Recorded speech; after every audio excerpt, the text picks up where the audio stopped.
ये साल ख़त्म होने में कुछ ही वक्त बचा है और कोविड-19 वैक्सीन भी काफ़ी क्लोज है। तो कोविड-19 वैक्सीन इंडिया में कैसे डिस्ट्रीब्यूट होगा, क्या प्लान्स है, क्या चैलेंजेस होंगे, कौन कौन से इंडस्ट्रीज इन्वॉल्व होंगे और आपको आपका शॉट कब मिलेगा, ये पूरा journey from lab to your arms मैं बताऊँगा आपको इस वीडियो में।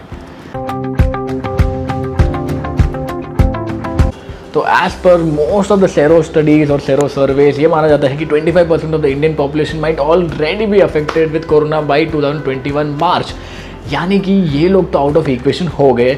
इसके अलावा all the global vaccines that are being made have tested the vaccine on an age group of about 12 to 15 years, so this effectively gets those 25-30% of the Indians also out of the equation। तो बचते हैं 65 to 70 crore लोग जिनको कि vaccinate करना होगा India में।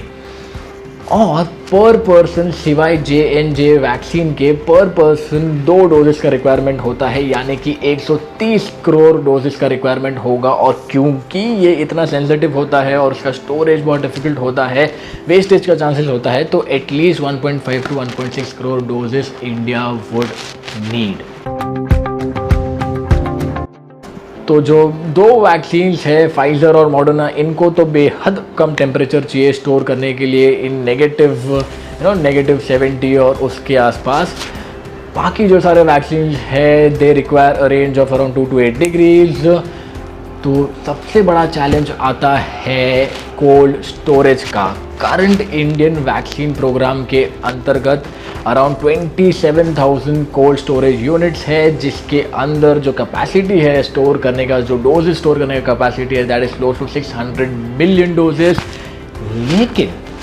लेकिन ये सिर्फ और सिर्फ कोरोना के वैक्सीन को स्टोर करने के लिए बनाया हुआ स्टोरेज फैसिलिटी नहीं है, और इसलिए बाकी वैक्सीन भी यहाँ पे स्टोर किए जाते हैं, जैसे कि पोलियो वैक्सीन हो गया। और इसीलिए the available capacity for corona virus का vaccine is close to just 25 to 30%।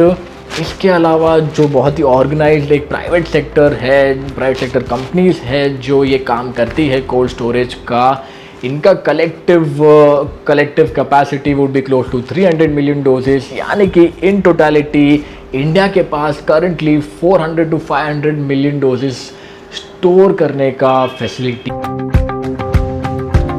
तो किसी तरह तो कोल्ड स्टोरेज को सेटअप कर लिया, सब प्रोक्योर कर लिया, लेकिन इससे भी बड़ा चैलेंज, इससे भी बड़ा बॉटलनेक ये है कि इसको ट्रांसफ़र कैसे करें, डोजेस को ट्रांसफ़र कैसे करें from the cold storage facility to the people.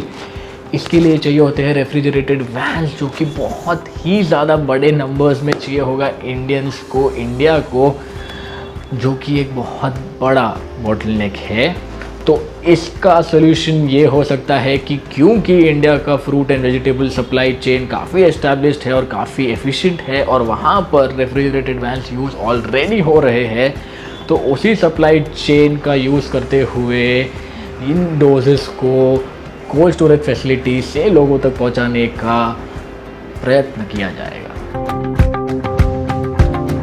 बहुत सालों से ये डिबेट चलता आ रहा है कि the government should have all the health data of the Indians so as to provide better facilities and research as well.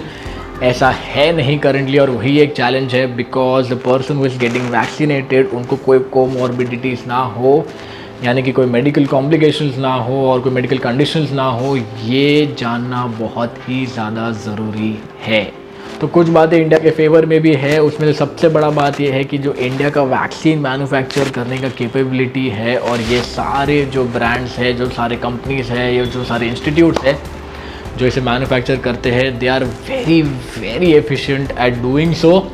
और इसीलिए वैक्सीन जितना भी मैन्युफैक्चर करना पड़े, India is super ready to do that. दूसरी चीज़ जो इंडिया के फेवर में वो ये है कि जो स्किल्ड वर्कफोर्स लगेगा for not just distributing the vaccine but also applying the vaccine, also injecting the vaccine, ये बहुत ही ज़्यादा अच्छे से अवेलेबल है हमारे कंट्री के पास। सबसे इम्पॉर्टेंट क्वेश्चन, आपका नंबर कब आएगा, आपको कब मिलेगा शॉट। तो सीक्वेंस ऐसा है कि सबसे पहले हेल्थ केयर वर्कर्स, फिर फ्रंटलाइन वर्कर्स, फिर people about the age of 50 and so on. इसके अलावा ये सारे फैक्टर्स जो सही सब प्ले होने चाहिए, सब कुछ सही से होना चाहिए, सारे गवर्नमेंट्स कोलैबोरेट करने चाहिए, और हमें भी बहुत कोऑपरेटिव होना पड़ेगा, धक्का मुक्की नहीं करनी है, जान पहचान नहीं लगानी है, सुमड़ी में पैसा दे के अंदर नहीं घुसना है।